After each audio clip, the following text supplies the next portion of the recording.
안녕하세요. 오늘은 분한 마음 다스리기에 대해서 말씀을 드릴까 합니다.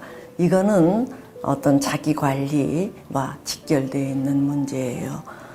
이제 사람들은 누구나 다 좋은 사람으로 비춰지기를 바랍니다.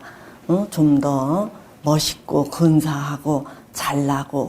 자, 그런데 이런 것들이 평상시에는 그렇게 자기에게 신경을 써서 그렇게 근사하게 보이도록 할 수가 있어요. 그런데 이제 문제는 평상시가 아니라 어떤 위기 상황에서, 안 좋은 상황에서 어떠냐가 문제지요. 그래서 이제 사람들은 얘기하기를 평상시에 따른 다 잘한다는 얘기예요. 근데 이제 부부 사이에서도 위기가 닥쳤을 때 그때 어떻게 하느냐가 이 관건 아니냐 이렇게 얘기를 하는데 참 이 동의가 가는 얘기예요. 얼마 전에 이제 어떤 남자가 와서 굉장히 그 속상해하는 심정을 내비쳐요. 그래서 왜 그러냐 그랬더니 이 사람이 얘기하기를 자기가 외국에 가 있을 때, 주재원으로 가 있을 때 거기에서 어떤 유부녀를 알게 되었다는 얘기예요. 근데 자기는 원래 그렇게 여자를 탐하거나 이런 거에 별로 그렇게 관심이 없이 그냥 일이나 열심히 하는 그런 사람이었는데 어찌어찌 하다가 그 유부녀의 공략에 넘어갔다라고 표현을 하는데 틈을 보였겠지요. 어쨌든 그래서 그 유부녀와 이제 조금 좀 가까워지는 일이 있었는데 이거를 알게 된 그 남편이 분통을 터뜨리면서 내가 이렇게 고초를 겪고 있는데 넌들 고초를 안 겪게 할 수가 없다 그러면서 그 유부녀의 남편이 한국에 있는 자기 부인에게 그 사실을 전화로 알렸다는 거예요. 그러니까 이 남자가 이제 그 주재원으로 있는 그 나라에서 굉장히 막판에 이제 어려움을 많이 겪고 돈도 뜯겼어요. 돈도 뜯겼는데 한국에 와서는 이제 부인에게 시달리는 거예요. 당신을 철석같이 믿었는데 이럴 수 있느냐 하면서 이제 막 시달리니까 이혼을 하네 마네 하는 이런 위기에 처하면서 이제 저한테 다가왔는데 이미 다 벌어진 일이니 어떻게 해요? 이제 벌어진 일인데 자 부인에게 이렇게 사죄를 하고 가정을 잘 유지하라 이렇게 저는 이제 자꾸 이 남편에게 납작 엎드려서 빌어라 이렇게 하는데 문제는 이 남편이 뭔가 이 억울해하는 심정을 감추질 못하고 어쩌다가 내가 이 모양이 됐는지 자기가 생각해도 납득이 안 된대요. 그래서 자다가도 분한 마음에 뻘떡뻘떡 일어나서 이 냉수를 들이키고 이런다래요. 그래서 제가 물었어요. 대체 뭐가 그렇게 분하냐 그랬더니 원래 여자를 탐하는 스타일도 아니고 자기 관리를 허접하게 하는 스타일도 아닌데 어쩌다가 최악의 남자로 몰린 이 사실이 억울하다면서 좀처럼 이 분해하는 마음을 가라앉히질 못하는 거예요. 즉 자기는 끼 마른 그 유부녀에게 넘어갔다라는 것도 분해하고 또 그동안 자기가 얼마나 헌신하면서 철저히 살았는데 그 한 번에 그 자기가 이제 그 꼬임에 넘어간 그 실수로 자기 아내가 이렇게까지 자기를 벼랑 끝으로 모는 것도 분하고 억울하다는 얘기예요. 그래서 제가 참 이제 끌탕을 치면서 그렇게 불하고 억울함을 못 견디겠으면은 이혼을 해라. 이혼을. 자, 이혼을 하는 게 당신에게 깔끔할 것 같고 또 부인도 당신하고 살려고 치면은 이제 막 당신을 괴롭히는 거를 접을 거고 그거를 접지 못하면은 이혼을 할 거고 이제 비장의 카드를 뽑아라. 이렇게까지 제가 시켜가면서 이 남자랑 실랑이를 했어요.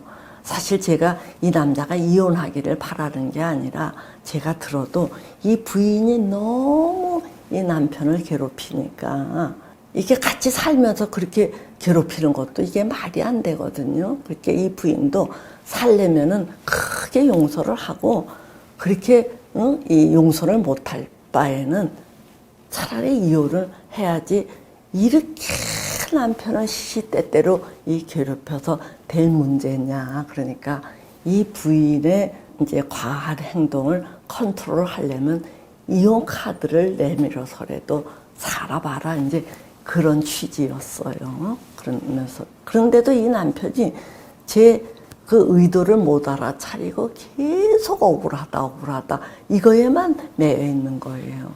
그래서 제가 오래전에 이제 여러분들께도 한번 말씀드린 적이 있는데 그 예를 또 꺼냈죠. 이제 제가 상당히 그 존경하던 그 이제 원불교 어른이 한 분 계셔요. 작년에 돌아가셔서 이제 고인이 되셨는데 그 양반이 계시는 건물에 제가 이렇게 들어가면서 사무실에서 그런 얘기를 했어요.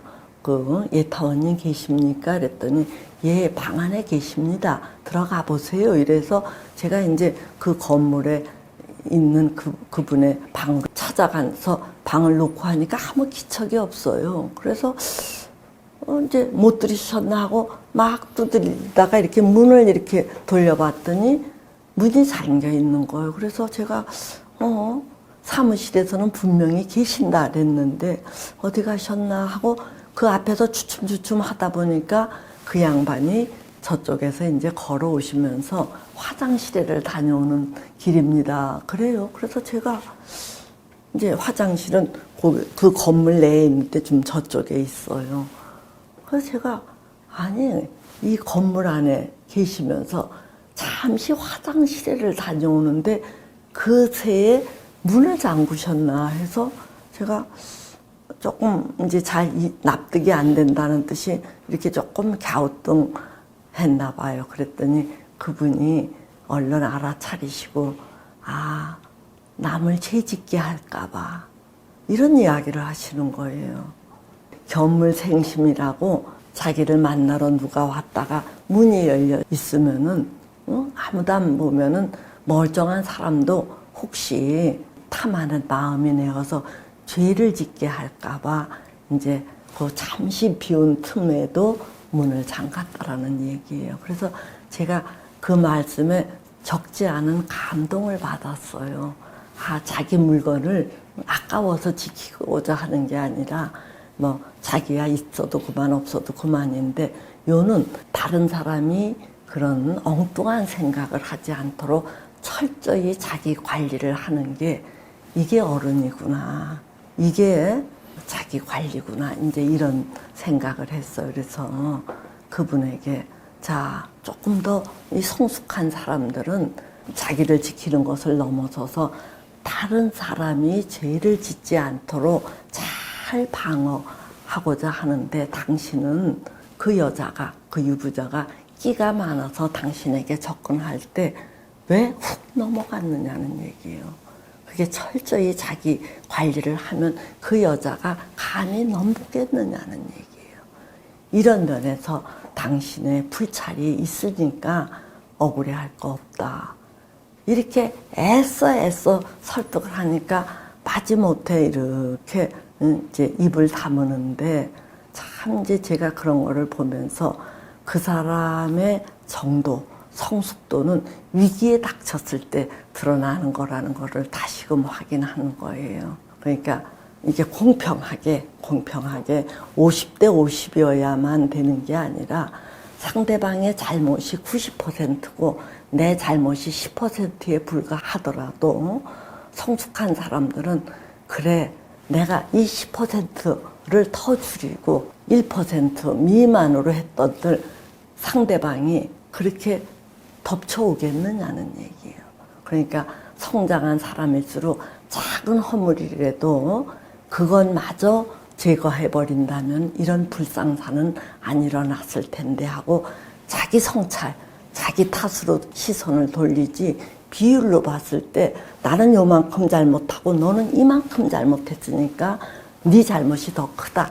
이렇게 이제 따지는 거는 물론 우리 일반인들이 그러고 살지만 그런 거는 조금 비좁고 어린애 같은 태도가 아니냐, 이런 이제 말씀을 드립니다.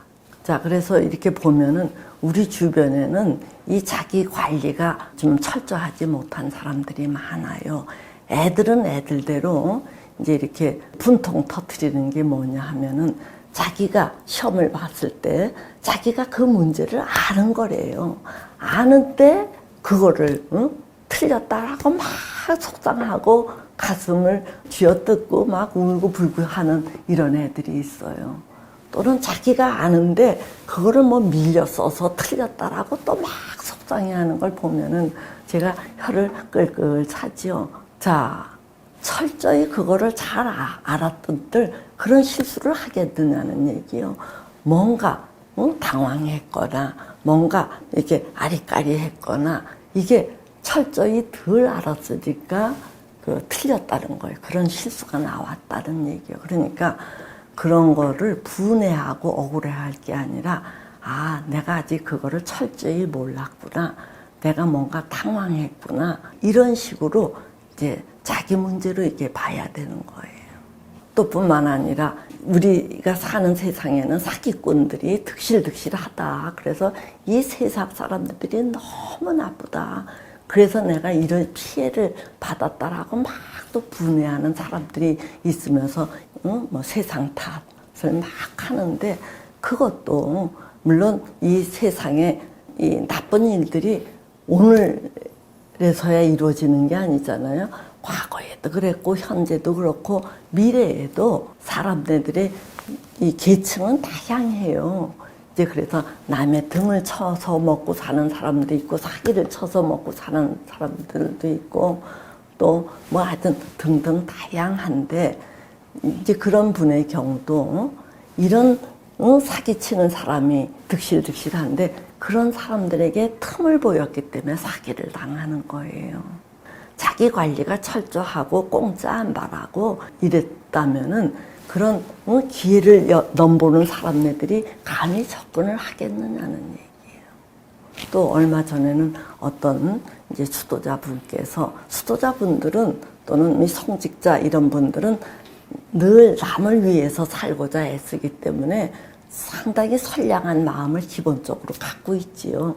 이런 분들이 있는데 요즘 살기가 험악해져서 그런지 특히 이런 수도자, 성직자 이런 사람들만 공략하는 이 사람들도 적지 않게 꽤 있더라고요. 그래서 이 절에도 이렇게 보면은 아주 이렇게 보시를 많이 하는 허세를 피우는 사람들이 접근을 해서 이 스님네들을 확 이게 자기 편으로 만들어서 뭐를 일을 벌려갖고 사기를 친다든가 또는 아주 이렇게 선량한 이 사람네들에게 막 접근을 해서 이렇게 발목을 딱 잡고 돈을 요구한다든가 이런 그 조금 안 좋은 사람네들의 표적이 그분네들이 요새 많이 돼요. 그만큼 살기가 어려운 시대가 돼서 그런지. 그러니까 이 선량한 마음으로 살던 사람들이 그렇게 이렇게 걸려들면은 상당히 분해하고 억울해하는 경우들이 많아요.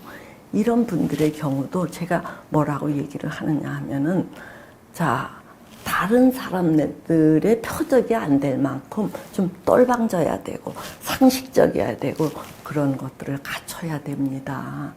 내 마음이 좋다고 마냥 이렇게 어리버리하거나 순진하거나 이런 표대를 내면은 그런 사람들이 일반인들을 상대로 사기치기는 어려우니까 당신같이 그런 순진성을 마구마구 표출하는 사람들을 딱 덮친다는 얘기예요. 그러니까 그것 역시 당신이 철저하게 자기 관리를 못한 탓입니다. 그러니까 그런 희생자가 되었을 때 분해하거나 억울해하기보다는 모든 게 내 탓이요. 내 관리 부족 탓이다 하고 이런 것들을 내려 놓아야 우리가 또 한 걸음 도약을 하니까 이 제 유튜브를 보는 분들 중에서도 상당히 억울하거나 또는 속상해하거나 이런 분들이 많이 계실 텐데 이제 이 모든 것들을 외부 탓으로 돌리면 한도 끝도 없어요. 그래서 이 모든 게 내 관리 부족으로 여기시고 그런 노여움을 가라앉히시기 바랍니다. 오늘은 여기까지 하지요.